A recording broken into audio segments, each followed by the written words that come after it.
नमस्कार साथियों, आप सभी का आपके YouTube चैनल सनातन धारा में बहुत बहुत स्वागत है। आज की वीडियो में हम लाल किताब के 8th हाउस के बारे में जानने की कोशिश करेंगे। 8th हाउस हमारी मृत्यु, दुर्घटना, धोखा, आइडिया का बीज, मतलब जो हमें ज्ञान होता है, अचानक होने वाली दुर्घटनाएं, मृत्यु का कारण,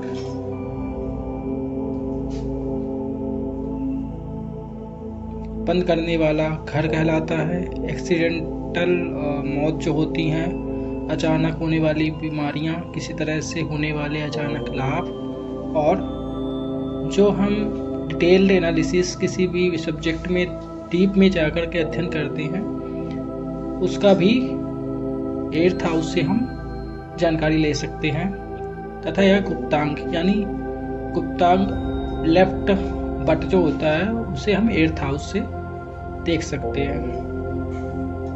इन डिटेल 8th हाउस से हम अचानक लाभ, हानि, धोखा यानी अचानक होने वाला लाभ, जैसे कि किसी को अचानक धन की प्राप्ति कहीं से हो जाए, उसे हम 8th हाउस से देख सकते हैं।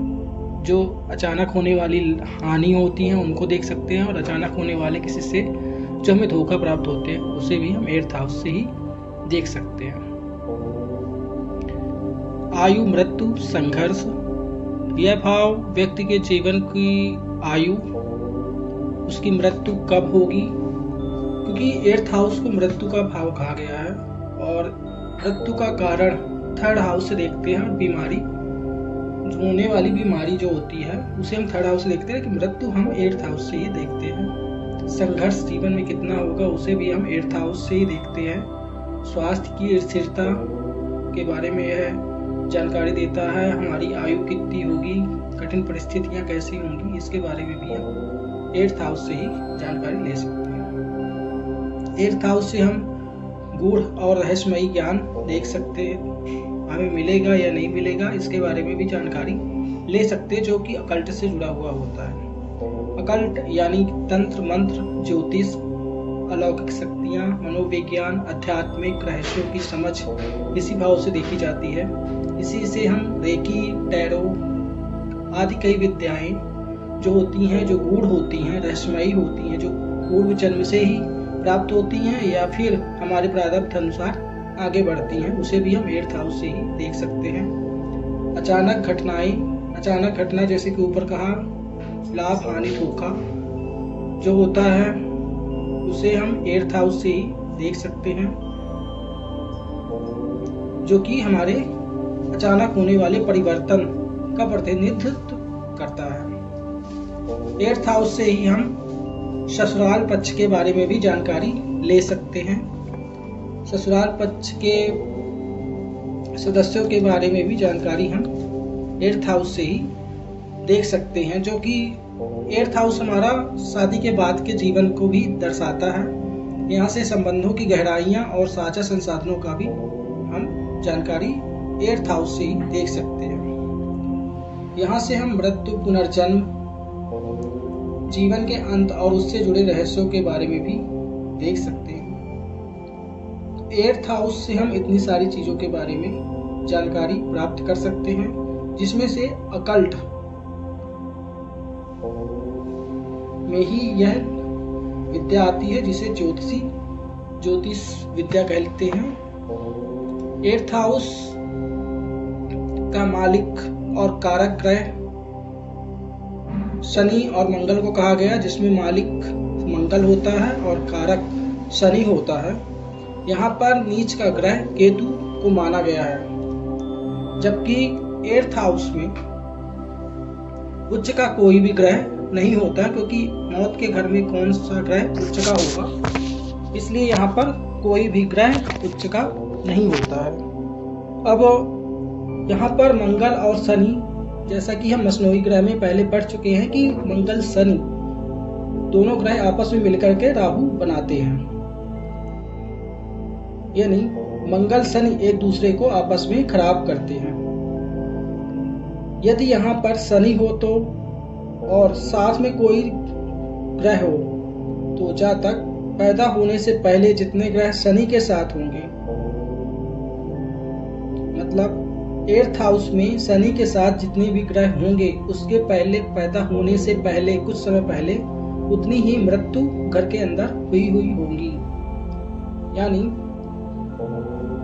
यदि यहाँ शनि मंगल हो तो और मकान बनाना या रिन्यू करने पर किसी ना किसी की मृत्यु तुल्य कष्ट हो सकता है, मृत्यु ना हो तो मृत्यु तुल्य कष्ट हो सकता है। शनि मंगल एक साथ 8th हाउस में हो तो एक्सीडेंट, नुकसान या मुसीबत अवश्य होता है।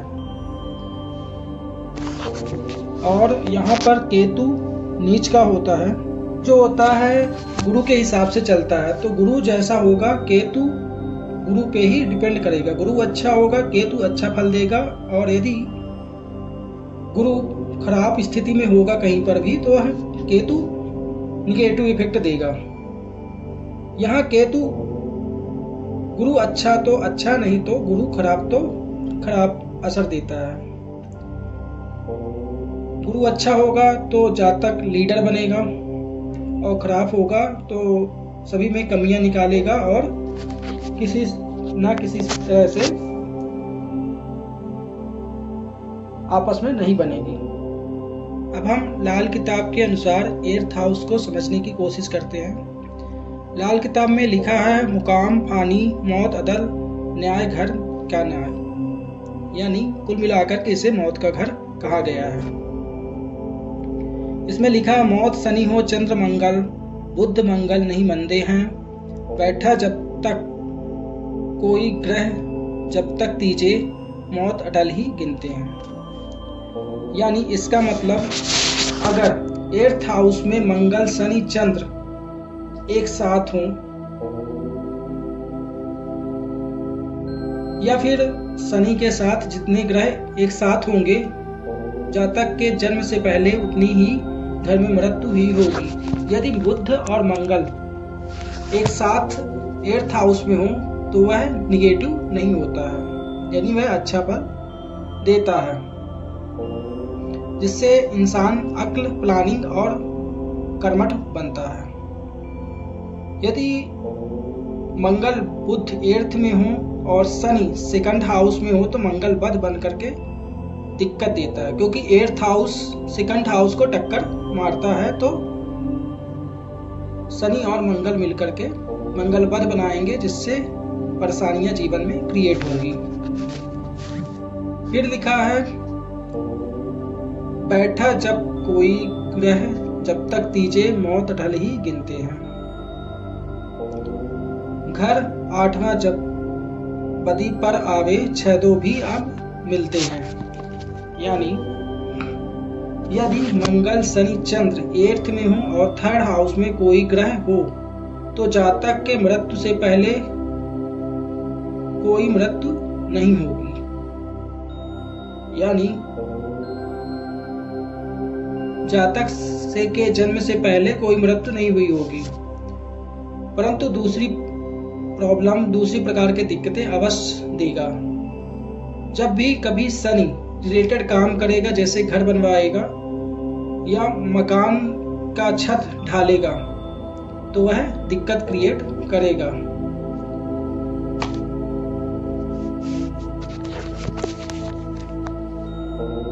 एट्थ हाउस के अंदर खराब ग्रह हो तो 2nd हाउस के ग्रह व 6th हाउस के ग्रह कंट्रोल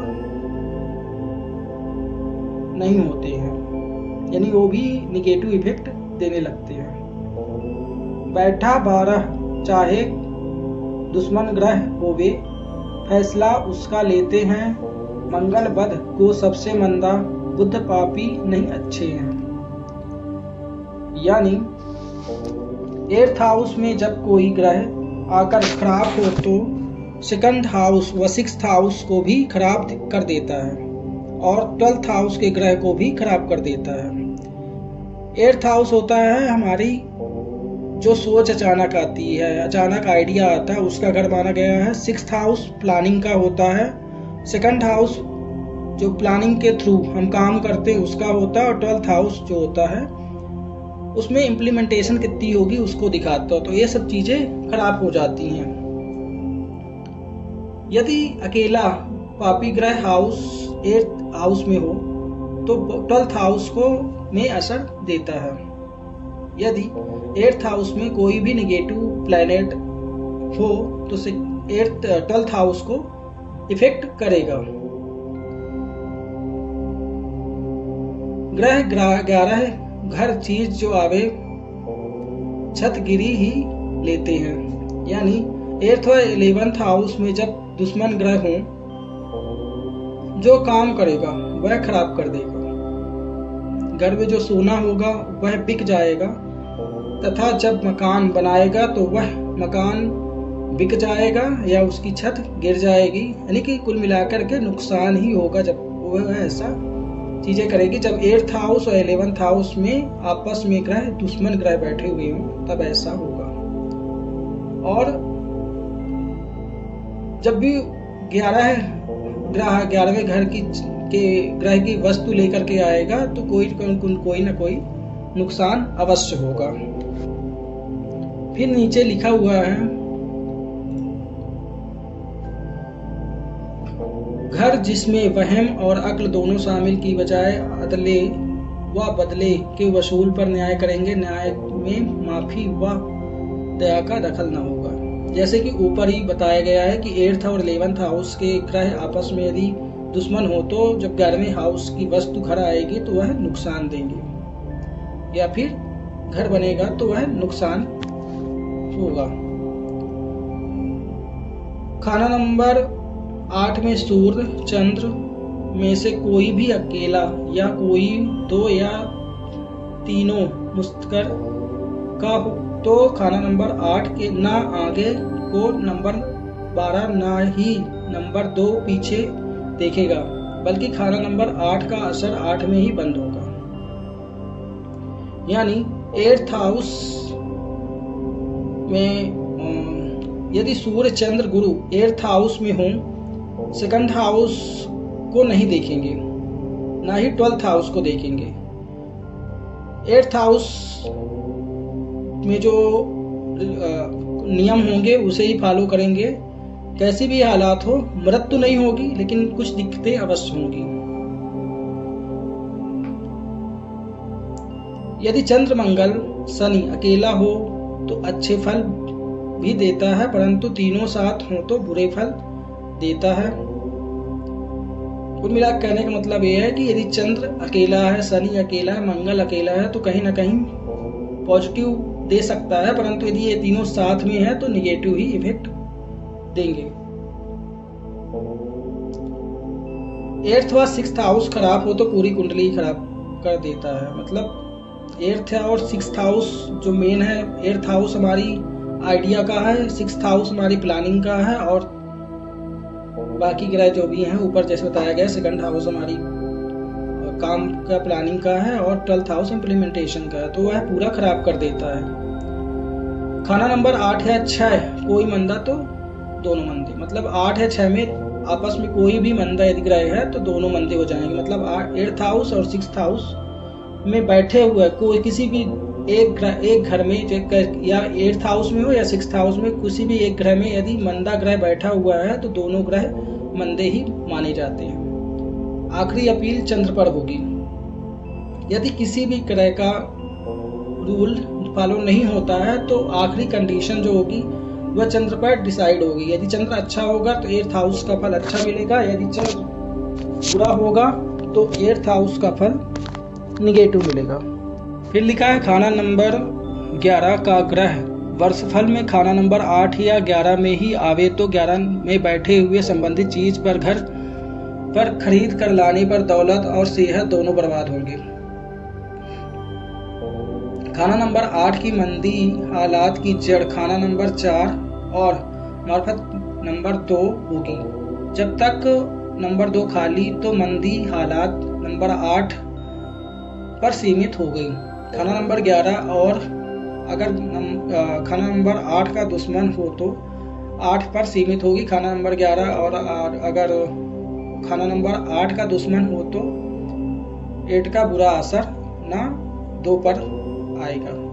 अब इसका सीधा सीधा कहने का मतलब यह है, यदि 11th हाउस में कोई ग्रह हो और वर्ष भर में वह 11वें हाउस में या 8th हाउस में आ जाए तो उसके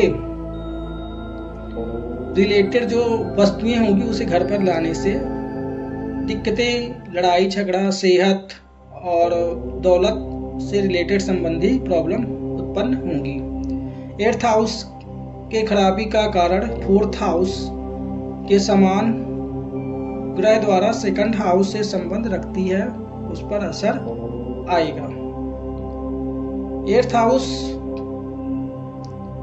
जो होता है वह असर करेगा 4th हाउस का, जो समान आएगा यदि आएगा तो 2nd हाउस को भी असर करेगा। फिर लिखा है जब नंबर 4 दुश्मन हो तो 2nd 11 का तो नंबर 8 ग्रह की दृष्टि द्वारा जब किसी भी और मौका मिलेगा तो 2 और 11 पर हमला कर देगा।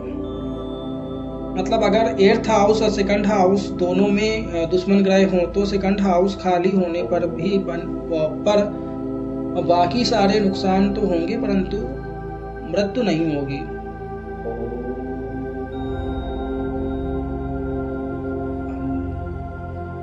और 8th हाउस जो होता है 2nd हाउस को देखता है, तो यदि खराब है तो 2nd हाउस को भी खराब करेगा, 12th हाउस को भी खराब करेगा, 3rd हाउस को भी खराब करेगा और 6th हाउस को भी खराब कर देगा कहीं ना कहीं। तो इसलिए 8th हाउस बहुत ज़्यादा डेंजरस होता है।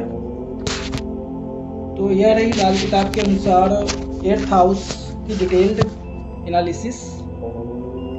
नेक्स्ट क्लास में हम लाल किताब के most important house 9th house के बारे में जानेंगे, जो कि हमारे भाग्य का ग्रह माना गया है, हमारे ईस्ट का ग्रह माना गया है और हम कितनी तरक्की करेंगे इसका भी घर माना गया। हमारा भाग्य कितना साथ देगा इसके बारे में भी 9th हाउस से हम देख सकते हैं। तो आज की क्लास को हम यहीं पे संपन्न करते हैं। आप सभी का बहुत बहुत धन्यवाद।